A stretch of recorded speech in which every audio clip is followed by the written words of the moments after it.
ద్రోణాచార్యుడు అతిరథుల్లో శ్రేష్టమైన యోధుడు. మహాభారత యుద్ధం జరగడానికి మూల కారకుడు ద్రోణుడు. అస్త్రశస్త్రాల ప్రయోగంలో ఆరితేరిన అరివీర భయంకరుడు ద్రోణుడు. తనను చంపడానికి పుట్టిన దృష్టద్యుమ్నుడిని సైతం శిష్యునిగా చేసుకుని యుద్ధ విద్యను నేర్పిన ధర్మశాలి ద్రోణుడు. మహాభారత కాలంలో మొత్తం భరతఖండంలోని విలువిద్యలో ఇతన్ని మించిన వీరుడు లేడంటారు. అందుకే భీష్ముడు కౌరవ పాండవులకు విద్య నేర్పడానికి ద్రోణుడిని ఎంపిక చేశాడు. ద్రోణుడిచ్చిన శిక్షణతో కౌరవ పాండవుల సోదరులు అన్ని యుద్ధ విద్యలు నేర్చుకుని గొప్ప యోధులుగా తయారయ్యారు.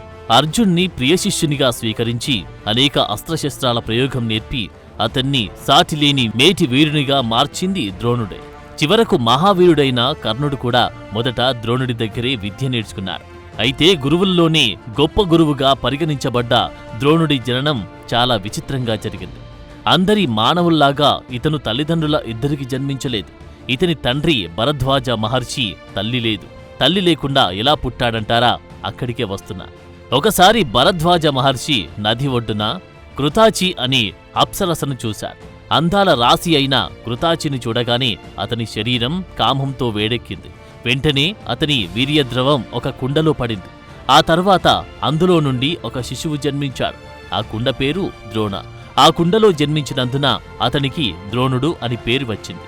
ద్రోణుడి తండ్రి భరద్వాజ మహర్షి ఒక గురుకులాన్ని నడిపేవారు. ద్రోణుడి విద్యాభ్యాసమంతా తండ్రి దగ్గరే కొనసాగింది. వేదంగాలు నేర్చుకున్నాడు. అనేక అస్త్రశస్త్రాల ప్రయోగం తండ్రి ద్వారా నేర్చుకుని ధనుర్విద్యలో ఆరితేరిపోయాడు. ఎక్కడెక్కడి నుండో రాజకుమారులు భరద్వాజుని దగ్గరికి యుద్ధ విద్యలు నేర్చుకునేందుకు వచ్చేవారు. అలా వచ్చిన రాకుమారుడు ద్రుపదుడితో ద్రోణుడు స్నేహం చేశాడు. వీరిద్దరూ మంచి స్నేహితులుగా ఆ ఆశ్రమంలో అనేక విద్యలు నేర్చుకుని పెరిగి పెద్దవారయ్యారు. చివరకు ద్రుపదుడు గురుకులాన్ని విడిచిపెట్టి వెళ్లేటప్పుడు ద్రోణుడికి ఒక మాట ఇస్తాడు. ద్రోణ, నీవు ఎప్పుడైనా కష్టాల్లో ఉన్నప్పుడు నా దగ్గరకు రా, తప్పకుండా నీకు ఒక స్నేహితుడిగా సహాయం చేస్తాను అని చెప్పి వెళ్లిపోయాడు. ఆ తర్వాత ద్రోణుడు తన తండ్రికి స్నేహితుడైన అగ్నివేశ్యు మహర్షి దగ్గర ఆగ్నేయాస్త్రం ఉపదేశం నేర్చుకున్నాడు. కాలక్రమంలో ద్రుపదుడు పాంచాల రాజు అయ్యాడు. ద్రోణాచార్యుడు మాత్రం పేద బ్రాహ్మణుడిగా మిగిలిపోయాడు. ఆ తర్వాత ద్రోణాచార్యుడు కృపాచార్యుని సోదరి కృపిని వివాహం చేసుకున్నాడు. వీరికి అశ్వత్థామ అనే కుమారుడు జన్మించాడు. మహాభారతంలోని ప్రధాన పాత్రల్లో అశ్వత్థామ కూడా ఒకడు. కొడుకు అశ్వత్థామ అంటే ద్రోణాచార్యునికి చాలా ఇష్టం. ఒకరోజు అతని భార్య కృపి అశ్వత్థామకు బియ్యం పిండిని నీటిలో కలిపి తినిపించడం చూశాడు. తన పేదరికానికి చాలా బాధపడ్డాడు. తనకు కనీసం ఒక గోవు ఉన్నా ఆవు పాలతో తన బిడ్డ ఆకలిని తీర్చేవాడని భావించాడు. కుటుంబ పోషణ కోసం తనకు సహాయం చేయమని ద్రోణుడు పరశురాముని దగ్గరకు వెళ్లాడు. అప్పటికే పరశురాముడు తన దగ్గరున్న ధనమంతా దానం చేసేశాడు. మిగిలింది విద్యాధనమే. తనకు తెలిసిన అనేక దివ్యాస్త్రాల గురించి బ్రహ్మాస్త్రంతో సహా ద్రోణుడికి ఉపదేశించాడు. అన్ని అస్త్రశస్త్ర ప్రయోగాలు తెలుసుకున్నా కూడా దారిద్ర్యం తీరే దారి ద్రోణునికి కనిపించలేదు. అప్పుడు అతనికి తన చిన్ననాటి స్నేహితుడు ద్రుపదుడు గుర్తుకు వస్తాడు. అతను తనకు అవసరమైనప్పుడు సహాయం చేస్తానని మాట ఇచ్చాడు. ఇలా ఆలోచించుకొని ద్రుపదుని ఆస్థానానికి వెళ్లి ఒక స్నేహితునిగా తనకు కొంత ధన సహాయం చేయమని కోరాడు. అయితే రాజునన్న గర్వంతో ద్రోణుడు ఎవరో తెలియనట్లుగా ద్రుపదుడు వ్యవహరించాడు. నీవెవరివో నాకు తెలియదు, నీవు బ్రాహ్మణుడివి, నేను రాజుని, నీకు నా స్నేహమేంటి అంటూ అవమానించాడు. నీకు కావాలంటే ఒక పేద బ్రాహ్మణుడిగా సహాయం చేస్తానని నిండు సభలో ద్రోణుడిని అవహేళన చేస్తాడు. ఆ సంఘటనతో ద్రుపదుడిపై ద్రోణుడికి పట్టరాని కోపం వచ్చింది. ఎప్పటికైనా నీ గర్వాన్ని అణిచివేస్తానంటూ శపథం చేసి సభ నుంచి బయటకు వస్తాడు ద్రోణుడు. ఆ తర్వాత ఒకనాడు పిల్లలుగా ఉన్న పాండవులు కౌరవులు ఆడుకుంటూ ఉండగా బంతి బావిలో పడుతుంది. ధర్మరాజు వేలి ఉంగరం కూడా బావి నీటిలో పడుతుంది. అయితే వీళ్ళంతా బావిలోకి దిగబోతుంటే అక్కడే చెట్టు క్రింద సేద తీరుతున్న ద్రోణుడు అది చూసి బావిలోకి దిగడం ప్రమాదకరమని హెచ్చరించి బాణం మీద బాణం వేసి ఒక బాణానికి మరో బాణం గుచ్చుకునేలా చేసి నీళ్లలోని బంతిని ఉంగరాన్ని తీసి వారికిచ్చాడు ద్రోణుడు. ఈ విషయం పిల్లల ద్వారా భీష్ముడికి తెలిసింది. అపారమైన అతని అస్త్ర విద్యను గుర్తించి గౌరవించి కౌరవ పాండవులకు గురువుగా విద్య నేర్పమని కోరతాడు భీష్ముడు. తన కుటుంబాన్ని పోషించుకోవడానికి వేరే మార్గం లేక కురురాజవంశానికి గురువుగా మారడానికి అంగీకరిస్తాడు ద్రోణుడు. పాండురాజు మరియు ధృతరాష్ట్ర కుమారులను తన శిష్యులుగా చేసుకుని వారికి అత్యుత్తమ యుద్ధ విద్యను అందించాడు. అర్జునుడికి విల్లు నేర్చుకోవడంలో ప్రత్యేక ఆసక్తి ఉంది. అలాగే భీముడు, దుర్యోధనుడు ఇద్దరికీ గదాయుద్ధం పట్ల ప్రత్యేక ఆసక్తి ఉంది. ధర్మరాజుకు ఈటెల్లో ఎక్కువ ఆసక్తి ఉన్నందున వీరికి వాటిల్లో ప్రత్యేక శిక్షణ ఇచ్చాడు. అతను మిగతా కురువంశ కుమారులకి అద్భుతమైన విద్యను అందించాడు. అర్జునుడు ఇప్పటికీ విలువిద్యలో సాటిలేని మేటి వీరునిగా పరిగణించబడ్డాడు అంటే అది ద్రోణుడి చలివే. అయితే అతను తన ఆశ్రమంలో కురువంశానికి చెందిన యువరాజులకు యుద్ధ విద్యను బోధించినప్పుడు వారితో పాటు తన కుమారుడు అశ్వత్థామకు కూడా అనేక అస్త్రశస్త్రాల ప్రయోగం నేర్పించాడు. అతనికి తన కొడుకు అశ్వత్థామ అంటే అమితమైన ప్రేమ. ఈ ప్రేమ కారణంగా అతను బ్రహ్మాస్త్రాన్ని ఎలా ఉపయోగించాలో కూడా నేర్పించాడు. కర్ణుడు కూడా మొదట ద్రోణుడి దగ్గరే విద్య నేర్చుకున్నాడు. అయితే కర్ణుడు ఎప్పటికైనా పాండవులకు చేటు చేస్తాడని ముందే గ్రహించి బ్రహ్మాస్త్రాన్ని బోధించాడు. చివరికి కర్ణుడు దివ్యాస్త్రాల కోసం పరశురాముడి దగ్గరకు వెళ్ళిపోతాడు. ఇది వేరే కథ. ఇక కురు యువరాజులందరికీ విద్యాభ్యాసం పూర్తి కాగానే అప్పటి గురు శిష్య సాంప్రదాయం ప్రకారం శిష్యుడు గురువుకు గురుదక్షిణ సమర్పిస్తాడు. అయితే గురుదక్షిణలో భాగంగా ద్రుపదుడిని బందీగా తీసుకురావాలని ద్రోణాచార్యుడు మొదట కౌరవులను ఆదేశిస్తాడు. అప్పుడు కౌరవులందరూ హస్తినాపురం సైన్యంతో కలిసి ద్రుపదునిపై దాడి చేస్తారు. భయంకరంగా జరిగిన ఈ యుద్ధంలో కౌరవులు ఓడిపోతారు.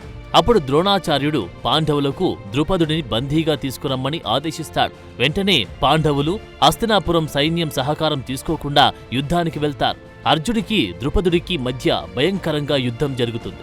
అర్జునుడి విరోచిత పోరాటానికి ద్రుపదుడు ఆశ్చర్యపోతాడు. చివరికి యుద్ధంలో ద్రుపదుని ఓడించి అతని బందీగా తెచ్చి ద్రోణాచార్యుని కాళ్లమీద పడేస్తాడు అర్జునుడు. ఆనాటి యుద్ధ నియమాల ప్రకారం ఓడిపోయినవాడు బానిసత్వాన్ని అంగీకరించాలి. కాని ద్రోణాచార్యుడు అతన్ని తన బానిసగా మార్చుకోకుండా అతనికి మళ్లీ సగం రాజ్యాన్ని ఇచ్చి స్నేహితునిగా స్వీకరించి పంపేస్తాడు. తన శపథాన్ని నెరవేర్చిన అర్జునుడు అప్పట్నుంచి ద్రోణుడికి మరింత ప్రీతిపాత్రమయ్యాడు. అందుకని ఈ భూమండలంలో నిన్ను మించిన వీరుడు ఎవరూ లేకుండా నిన్ను తయారు చేస్తానని మాట ఇస్తాడు.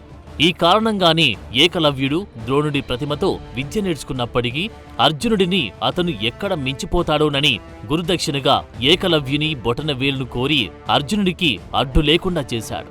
అయితే ద్రోణుడు తనను బందీగా కాళ్ల దగ్గర పడవేసుకోవడం అవమానకరంగా భావించిన ద్రుపదుడు ఆత్మహత్య చేసుకోవాలనుకున్నాడు. కాని అతని మంత్రి వారించడంతో ఆగిపోయాడు. ఎలాగైనా ద్రోణుడిని చంపాలని కక్ష పెట్టుకున్నాడు. అర్జునుడిలాంటి పరాక్రమవంతుడైన కుమారుడు తనకుంటే ద్రోణుడిని సులువుగా చంపవచ్చని ఒక మహాయజ్ఞం చేశాడు. ఆ యాగఫలంగా ద్రౌపది దృష్టద్యులను సంతానంగా పొందాడు. తనను చంపడానికి దృష్టద్యుమ్నుడు పుట్టాడని తెలిసినా ద్రోణుడు బాధపడలేదు. ఎప్పటికైనా చావక తప్పదని, కాని తన చావు సామాన్య మానవుని చేతిలో కాకుండా ఒక మహావీరుని చేతిలో జరిగితే బావుంటుందని భావించి చివరకు తనను చంపడానికి పుట్టిన దృష్టద్యుమ్నుడిని మహావీరునిగా తయారు చేయాలని భావించి ద్రుపదుడి దగ్గరికి వెళ్లి దృష్టద్యుమ్నుడిని తన శిష్యుడిగా పంపమని కోరుతాడు. ఆశ్చర్యపోయిన ద్రుపదుడు చావంటే ద్రోణుడికి భయం లేదని, పైగా తన కొడుక్కి ద్రోణుడి కన్నా గొప్ప గురువు ఎక్కడా దొరకడని దృష్టద్యుమ్నుడిని ద్రోణుడికి శిష్యుడిగా పంపుతాడు. ఆ తర్వాత ద్రోణుడు దృష్టద్యుమ్నుడికి అనేక యుద్ధ విద్యలు నేర్పి అస్త్రశస్త్రాల ప్రయోగంలో అతన్ని సాటిలేని మేటి వీరునిగా తయారు చేశాడు. ఆ తర్వాత పాండవులు శకుని చేతిలో జూదంలో తమ రాజ్యాన్ని ఓడిపోయి దుర్యోధనుడి షరతు ప్రకారం 12 సంవత్సరాలు వనవాసం, 1 సంవత్సరం అజ్ఞాతవాసం కొరకు అడవులకు వెళ్లిపోతారు. పాండవులు అజ్ఞాతవాసం ముగించుకొని తిరిగి వచ్చాక దుర్యోధనుడు వారి రాజ్యాన్ని వారికి తిరిగి ఇవ్వడానికి నిరాకరిస్తాడు. చివరికి ఇది కురుక్షేత్ర మహాసంగ్రామానికి దారితీస్తుంది. భరతఖండంలో ఉన్న రాజులు అందరూ ఈ యుద్ధంలో పాల్గొన్నారు. గురువైన ద్రోణాచార్యుడు చాలా జ్ఞానవంతుడు. ఆయనకు ధర్మం అధర్మం మధ్య తేడా బాగా తెలుసు. పాండవుల పక్షాన ధర్మం ఉందని అతనికి తెలుసు. కాని ఈ రోజు వరకు తాము తినే ప్రతి గింజ కురు మహారాజో ధృతరాష్ట్రుని కారణంగానే తిన్నామని, ఇప్పుడు తమకున్న సంపద ధృతరాష్ట్రుడు ఇచ్చిందేనని భావించి తన కర్తవ్యాన్ని తాను నిర్వర్తించడానికి యుద్ధంలో కౌరవుల పక్షాన పోరాడాలని నిర్ణయించుకున్నాడు. మహాభారత యుద్ధంలో భీష్ముడు మొదట కౌరవ దళసేనాధిపతిగా నియమించబడతాడు. 10 రోజుల పాటు అరివీర భయంకరంగా పోరాడి ఎంతోమంది పాండవుల సైన్యాన్ని సంహరించి అర్జునుడి బాణాల దాటికి తట్టుకోలేక భీష్ముడు అంపశయ్యపై పడిపోతాడు. ఆ తర్వాత ద్రోణాచార్యుడు కౌరవ పక్షానికి సేనాధిపతిగా ఎంపికయ్యాడు. పాండవులంటే ద్రోణునికి అభిమానముంది. కాని దుర్యోధనుడు తన ప్రభువు. పైగా భీష్ముడు నేలకూలాక ఆ సేనాధిపతి స్థానం ద్రోణునికే ఇచ్చి గౌరవించాక కౌరవుల విజయమే కోరుకున్నాడు.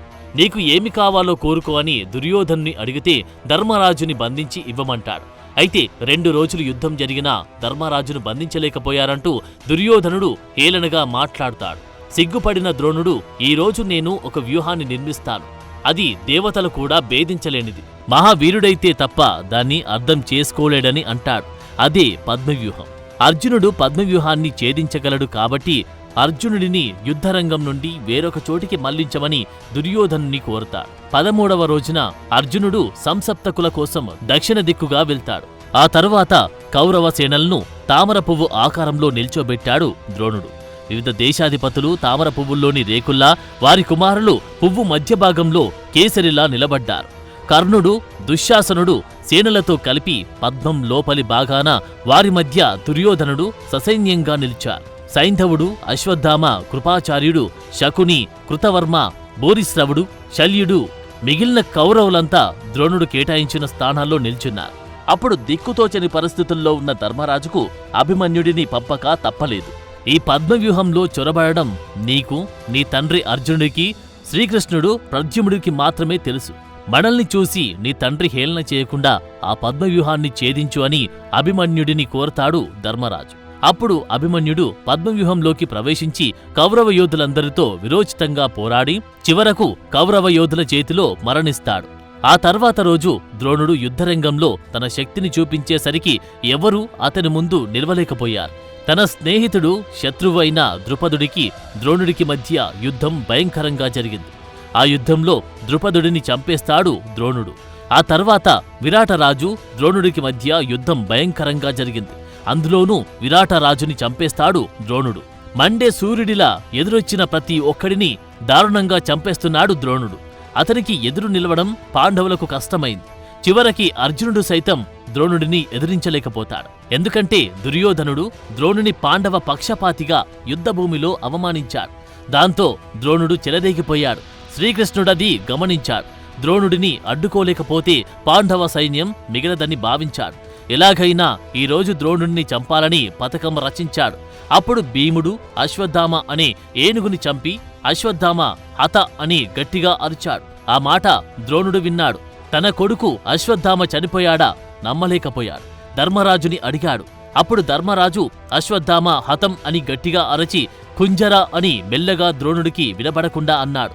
ధర్మరాజు అబద్ధమాడాడని గట్టి నమ్మకంతో ఉన్న ద్రోణుడు నిజంగానే తన కొడుకు అశ్వత్థామ చనిపోయాడనుకుని కుప్పకూలిపోయాడు. తన కొడుకు లేని జీవితం వ్యర్థం అనుకున్నాడు. అంతలా ద్రోణుడు కొడుకుని ప్రేమించాడు. చివరకు ధనుర్బాణాలను సైతం వదిలేసి రథంపైనే అచేతనంగా ఉండిపోయాడు. అప్పుడు కృష్ణుడి సైగతో ద్రోణుడి చావు కోసం పుట్టిన ధృష్టద్యుమ్నుడు రథం మీదకు దూకి ద్రోణుని తలను ఖండించాడు. ద్రోణుని మొండాన్ని కాలితో తన్నుతూ తలను బంతిలా గిరగిరా తిప్పుతూ వికటహట్టహాసం చేశాడు. గొప్ప యోధుడైన ద్రోణుడు చివరికి దారుణంగా ధృష్టద్యుమ్నుడు చేతిలో అధర్మ యుద్ధంలో అతిరథుడిలా కన్నుమూశాడు. గురువుగారి మరణానికి కౌరవులే కాదు పాండవులు సైతం దుఃఖించారు. కొంతసేపు యుద్ధాన్ని ఆపేసి ద్రోణుడికి అంజలి ఘటించారు. సో ఫ్రెండ్స్, ఇది అసహాయ శూరుడైన ద్రోణుడి చరిత్ర. For more videos like this, subscribe Big TV channel.